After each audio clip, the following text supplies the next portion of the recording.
Weh, kereta ni comel lah. Dia nampak macam baby G-Wagon. Ni lah tahun 2022 Suzuki Jimny Sierra JC. Tengok, exterior Jimny ni memang cantik. Tengok, macam G-Wagon. Tapi kan, dia memang boleh off-road tau kereta ni.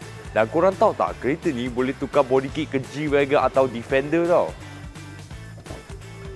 Dalam Jimny ni, semua pun ada. Tapi yang paling penting, yang ni 4-wheel drive modes. 2H 2-wheel drive saja, tapi paling sesuai untuk daily. 4H lebih traction dan lebih stabil. Tapi 4L dia design bagi kereta jalan slow bila pandu terrain yang sangat kasar atau guna untuk bila kereta sangkut. Steering dia ada multi-purpose button dengan steering dia sedap pegang dan speedometer pun cantik. Infotainment ada touchscreen dan guna Bluetooth.